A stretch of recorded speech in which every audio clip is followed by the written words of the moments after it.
According to a recently released court filing, former White House counterterrorism czar Richard Clarke told government investigators that the, quote, CIA was running a false flag operation to recruit the hijackers. And no one has ever answered those questions. No one has the balls to, because they're afraid, because the house will come tumbling down. The official 9/11 report does not address the CIA's plan to recruit the hijackers. It's not even mentioned. Tucker Carlson's series on 9/11 just exposed the plot by the CIA to recruit two of the 9/11 hijackers, a plot that wasn't divulged to the 9/11 Commission and is not public knowledge. This is, I think, the most groundbreaking part of Tucker's recent 9/11 series, and the light this sheds on the corruption within our government is palpable. So let's take a look. Please like the video and subscribe to the channel. The Hada home wasn't just a communications hub for al-Qaeda. It was the physical home of the father-in-law of Khalid al-Midhar, one of the future 9/11 hijackers. At the end of 1999, listening to that phone is when the CIA learns, and the NSA learns, that Khalid al-Midhar is going to be traveling from there to Dubai, and then from Dubai onward to Kuala Lumpur, Malaysia, to meet the summit. The summit was a meeting of an operational cadre of al-Qaeda-affiliated terrorists from around the world. He was scheduled to travel on or about January 5th, 2000. The NSA has the ability, did and probably still has, to get any airplane reservation it wants in the world and know about it, right? We knew his passport number, we had the phone, we have everything. So we knew his travel information. We knew what flights he was taking, we knew what seat he was going to sit in.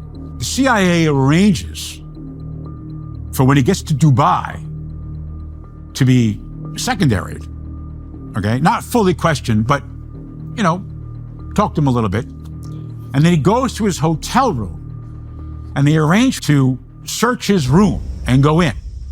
And when they go in, his passport is there, and they take pictures of it and photocopy it.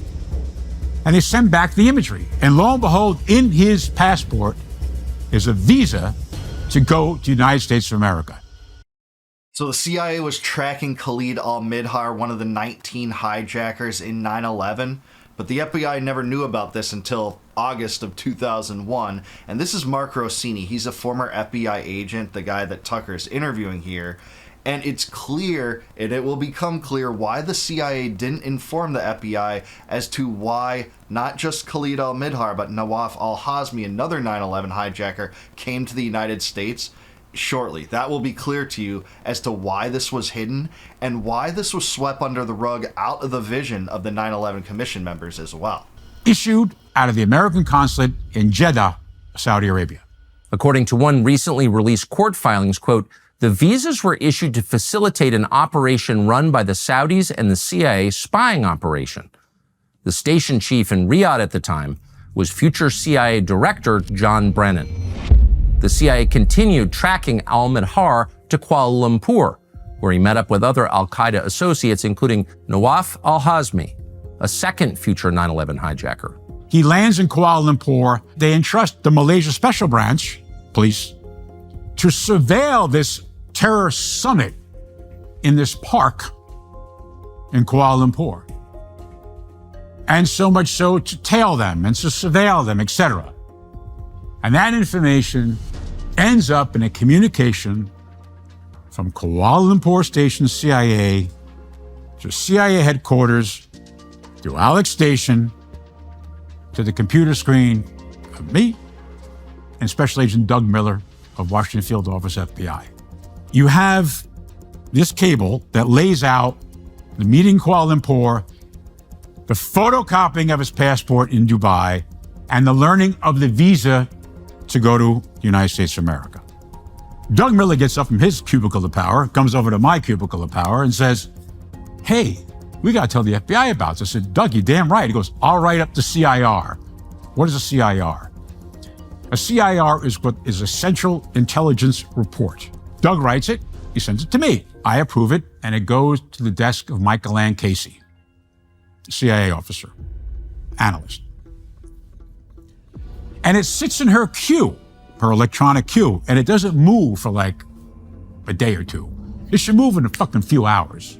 I'll never forget, like it was yesterday. Never forget. I standing over her. I said, hey, Doug's CIR. It's got to go to the FBI. He said, no, it's not. I said, well, why not? She said, because it's not an FBI matter. What do you mean it's an FBI matter? She said, it's a CIA matter. And when and if we want the FBI to know, we will tell them. And you are not to say anything. You can see how, even though we like to think of the deep state as like a single hive mind to some extent, and they are in many ways in their perpetuation of evil, both foreign and domestic evil, the endless wars, but there were sideload circumstances here where the FBI tried to keep it under wraps from, or the CIA tried to keep it under wraps from the FBI, that they were trying to recruit, ultimately, 2 of the hijackers into their cadre to get inside men into Al-Qaeda. They didn't have anyone there, and the CIA director at the time, I think his name was Coffer Black, wanted to make this happen, but they didn't want to do it outside of the law, and the law said they couldn't engage in domestic spy operations. And you'll see, what avenue they chose to take, and again, why this was hidden, why Tenet was never questioned on it, and why even the agents involved in this operation didn't provide evidence to the 9/11 Commission, and it didn't show up in the 9/11 Commission report. I said, but they got a visa to come to the U.S. She said, no, we're handling it, and when we want to tell the FBI, we will. And I looked at her, and you remember she got up, but she put her hands on her hip, pointing a finger at me. Now, in my naivete, I believed her. And I have to live with that every day of my life, that I believed her. As the CIA was blocking the FBI detail from informing the Bureau, the hijackers were moving. On January 8, 2000, CIA surveillance teams reported that al-Midhar had boarded a flight to Bangkok, Thailand. He was accompanied by a man they identified as al-Hazmi. According to the official account, this is where the trail went cold. The CIA placed their names on a watch list and asked that Thai authorities track their movements. 3 months later, the Thai government reported back. Al-Hazmi had boarded a United Airlines flight to Los Angeles. Al-Midhar was with him. The 2 hijackers had arrived in the United States. But here's my problem with this whole fucking thing and the whole subsequent investigation of 9/11. You have the CIA then following 1 man and then 2 men all over the planet, and then eventually even to America, right? Landing in Los Angeles, California, and you don't tell the FBI. But why would the CIA want to hide the highly relevant and potentially dangerous fact that 2 known al-Qaeda terrorists had just landed in California? According to a recently released court filing, former White House counterterrorism czar Richard Clarke told government investigators that the, quote, CIA was running a false flag operation to recruit the hijackers. When Coffer Black became the head of the counterterrorism center at CIA, he was aghast that they had no sources in Al-Qaeda. So he told me, I'm going to try to get sources in Al-Qaeda. I can understand them possibly saying, we need to develop sources inside Al-Qaeda. When we do that, we can't tell anybody about it. After Clarke made that claim publicly, he received an angry call from former director of the CIA, George Tenet, who did not deny the allegations made by Mr. Clarke, end quote. But when we reached out to Tenet, his spokesperson denied that the CIA was recruiting hijackers, calling it false rumors and saying, quote, that's categorically not true. Well, it's interesting that Tenet himself has never said that. And, it's also interesting that this is swirling around the aura of 9/11, where a lot of people talk about, Building 7 or planes not flying into the World Trade Center, or that the government hurled missiles at the Pentagon, when it's like the only thing to dispose of that you need to know is that Donald Rumsfeld was in the Pentagon when that happened. But this stuff gets almost no focus in terms of like truthers, and they just lump us into the group of kooks that don't believe that planes flew into towers and that somehow, we can't account for all the people on those planes, but they were hidden somewhere or taken away, and no positive narrative showing that. But this stuff is palpable, and I'm glad Tucker is showing it, because I think this is the most interesting segment, showing that indeed there was an operation to recruit 2 of the 9/11 hijackers as CIA assets by Cofer Black to get inside men and to hide that from the FBI, despite the fact that the FBI would have purview and jurisdiction over tracking them once they're in the United States if they're really terrorists.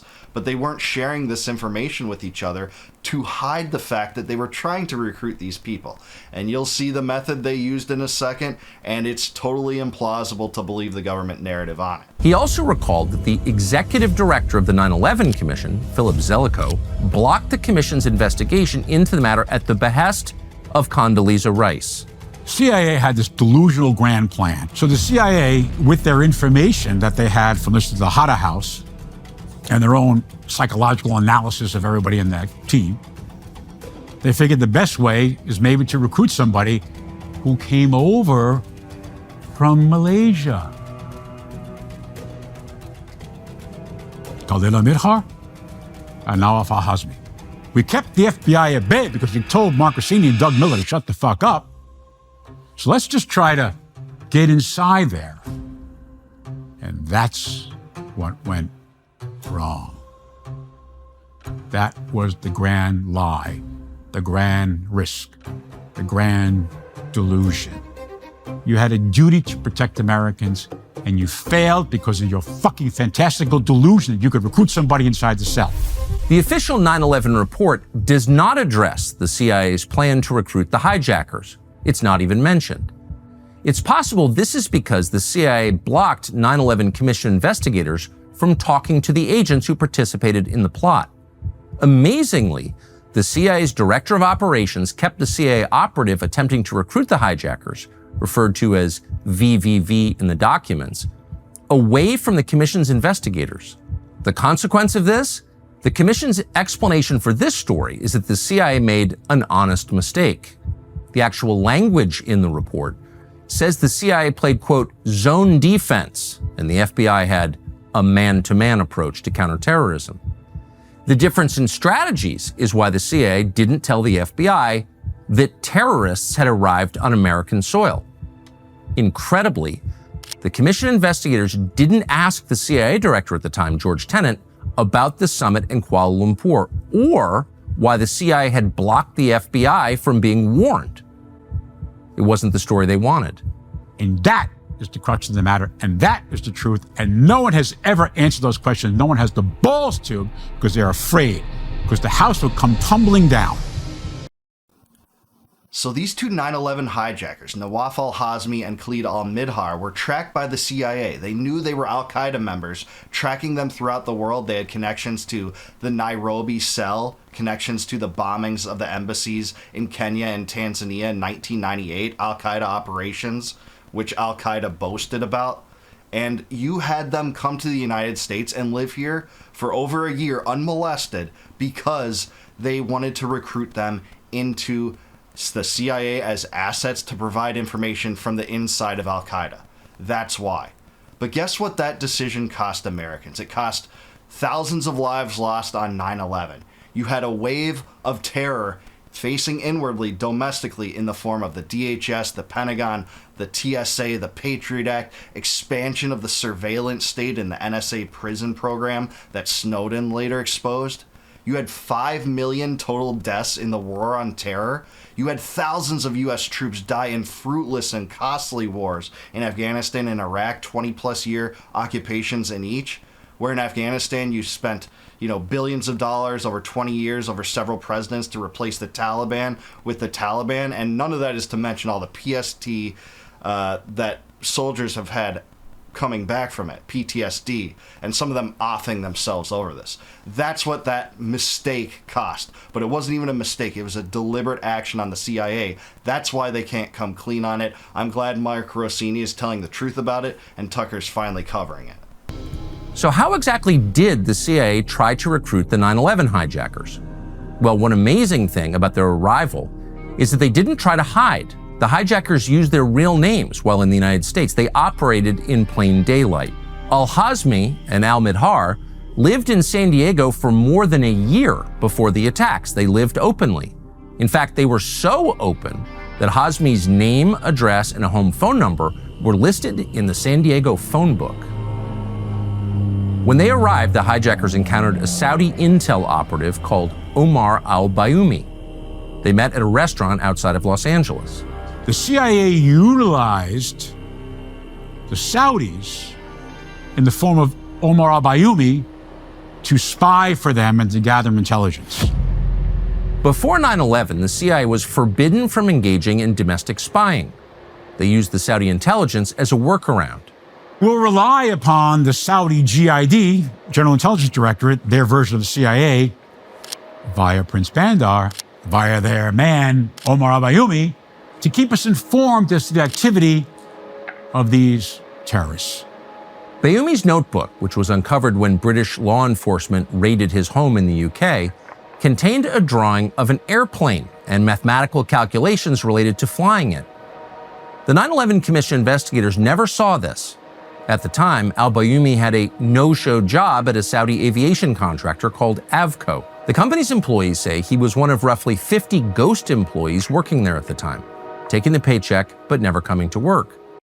Obviously, and the 9/11 Commission report does, mention Bayoumi, but all it says is, he had chance encounters with these hijackers, and it was totally coincidental, his interactions with them.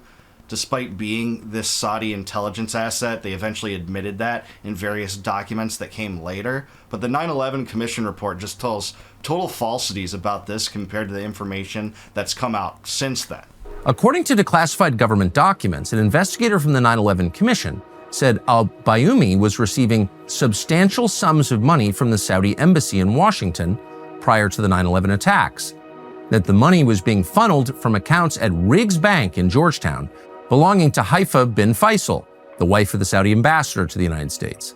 By using the Saudis as a proxy to recruit the 9/11 hijackers, the CIA gave itself cover. If things went wrong, they could push a narrative that blamed the Saudi government for the attacks, which is what they did. For all intents and purposes, Omar al-Bayoumi was an employee of the Saudi Arabian embassy in Washington, D.C., in their consulate in Los Angeles, California. Al-Bayoumi convinced the hijackers to move to San Diego. He helped them find an apartment. He served as a co-signer on the lease to that apartment. He paid their first month's rent and deposit. He got them bank accounts. He got them driver's license. He introduced them to many other radical Muslims in the area, including the cleric Anwar al-Awlaki. Eventually, al-Midhar went home to Yemen. Khalid al-Midhar leaves America for his daughter's birth, right? And in that time, he loses his passport. He claims he went to Afghanistan. He goes back to Jeddah and gets another passport. And by this time, even prior, as I understand it now, the Saudis had identified the terrorists, the hijackers, as potential threats to the kingdom and had put chips in their passports identifying them as a threat. And just think of this. We're supposed to believe that Omar al-Bayoumi met these two hijackers at a chance liaison in a restaurant in San Diego. Like, that was the initial story. The 9/11 Commission report does talk about this in a limited way. And just because of that chance meeting, he took pity on these two Muslims that had come into San Diego, that he opened up bank accounts, he opened up, driver's license processes for them to get their driver's license, co-signed on the lease for their apartment, just from taking pity on this guy. But, he had no connection to this. And he had those diagrams talking about aviation and, things pointing to foreknowledge of this attacks. But the 9/11 Commission report just shoves this under the rug. They literally say that this was all coincidental. But we know from documents that have come out since then that the FBI has admitted that he was a Saudi intelligence agent, not even asset. He's a card-carrying member of the GID with a badge.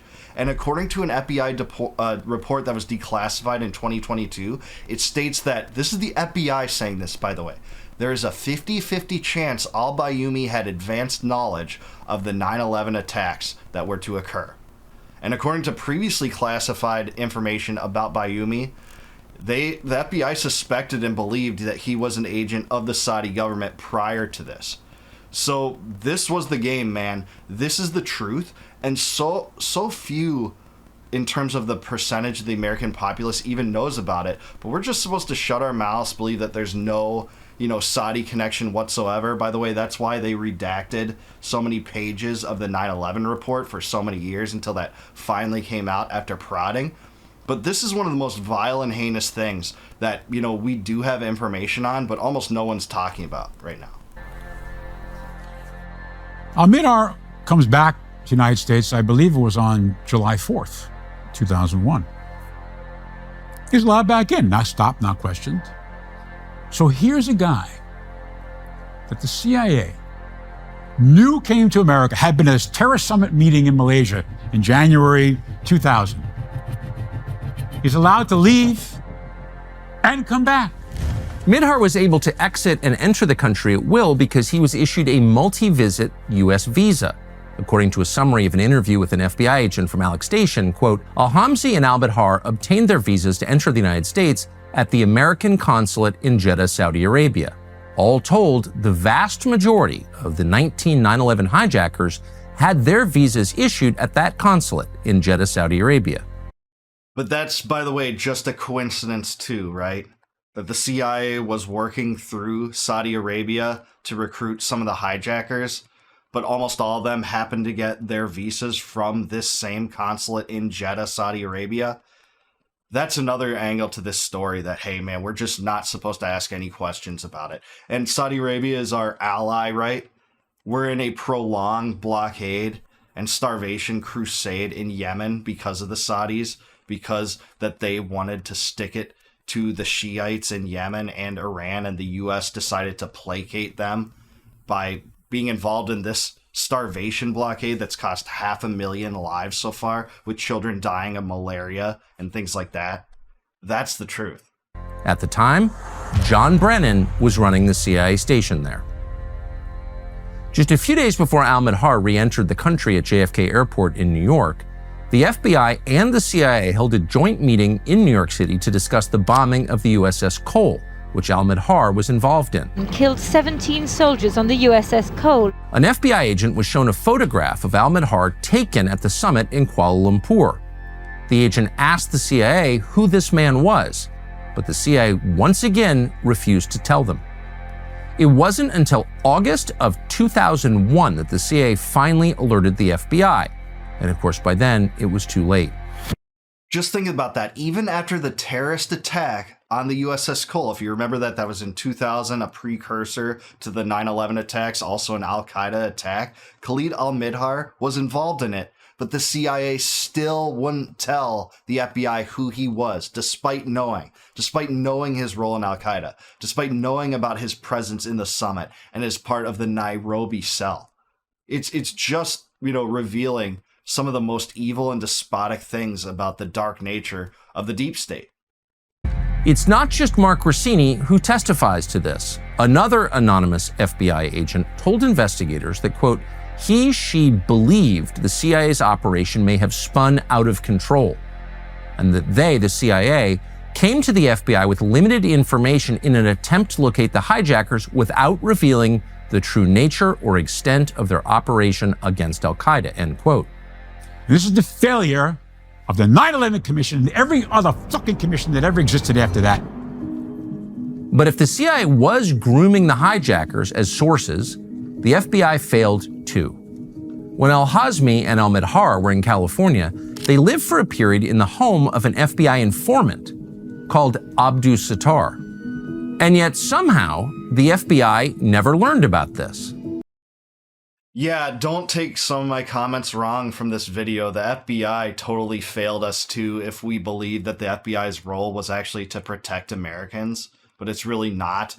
It's actually to entangle them and entrap them in schemes and kill women and children in cold blood like they did in Waco. And in that case, burned them alive. In Ruby Ridge, COINTELPRO trying to convince Martin Luther King to commit suicide, warrantless wiretapping against Malcolm X and Stokely Carmichael, and all the villainous things that the FBI has done over the years.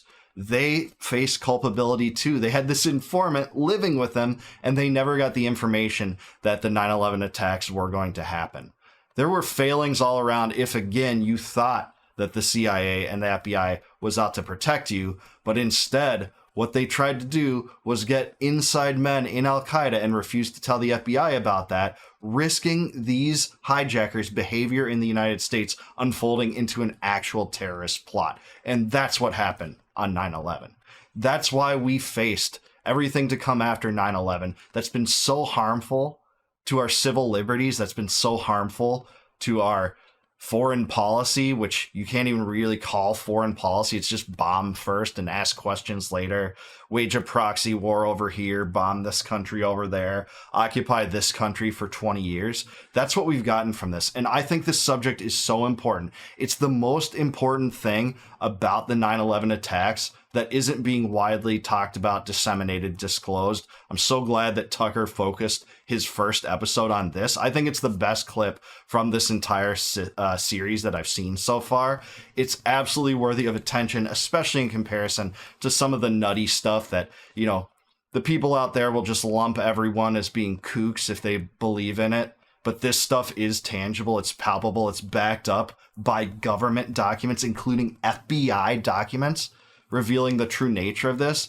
While a lot of people are talking about planes flying in holograms and things like that, this is tangential stuff that's worth talking about, man. And if we can't get answers on this, it tells you everything you need to know about the lack of transparency in our government and why there are so many failings and no accountability from the bureaucracy and the deep state.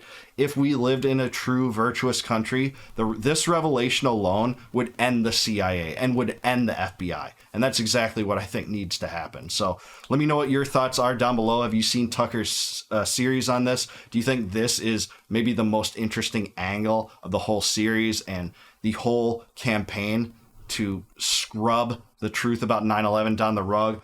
Let me know down below. Please like the video. Please subscribe to the channel. Please also consider becoming a YouTube member. If you click the join button below, you can help support the channel. And when you do that, you can get access to all my videos before they go live to the general public on YouTube. And until I see you guys next time, no more war, no more debt, no more inflation, and no more empire. Peace out, guys. Catch you in the next one.